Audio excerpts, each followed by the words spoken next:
સુરત જિલ્લાના ઉલપાડ તાલુકાના સાયણ ગામમાં એક ચોંકાવનારી ઘટના સામે આવી છે। અહીં 14 વર્ષના કિશોરની તેના પાડોશી દ્વારા નિર્મમ હત્યા કરવામાં આવી છે। આરોપી વિજય વસાવાએ પોતાની પત્ની સાથે મૃતક કિશોરના આડા સંબંધનો વહેમ રાખીને 14 વર્ષના સગીરનું ગળું કાપી હત્યા કરી છે। પોલીસને આ ઘટનાની જાણ થતાં પોલીસ કાફલો ઘટનાસ્થળે દોડી ગયો હતો। પોલીસે આરોપી વિજય વસાવા વિરુદ્ધ હત્યાનો ગુનો નોંધી તપાસ આદરી છે। ગામમાં 14 વર્ષના સગીર વયના વ્યક્તિની પત્ની સાથેના આડા સંબંધ હોવાની શંકાએ હત્યા કરવામાં આવી છે। આ ઘટના સવારના સમયની છે, જ્યારે મૃતક કિશોર આરોપી વિજય વસાવાના ઘરે ગયો હતો। તે સમયે કિશોર આરોપીની પત્ની સાથે ઊભો હતો।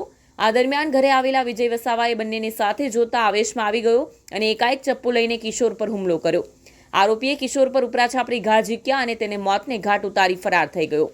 ઓલપાડ પોલીસ મથકના પીઆઈ CR જાડવે જણાવ્યું હતું કે આજરોજ સાયણ વિસ્તારમાં આરોપી વિજયભાઈ કાનાભાઈ વસાવા તેની પત્ની સાથે રહે છે। સવારે 8 વાગ્યે તે ઘરે આવ્યો ત્યારે તેની પત્ની પાસે 14 વર્ષ અને 7 માસનો સગીર ઊભો હતો અને પત્ની સાથે શંકા વહેમ રાખી સગીર સાથે ઝઘડો કર્યો અને ગળાના ભાગે ચપ્પુના ઘા મારતા સગીરનું મોત નીપજ્યું હતું।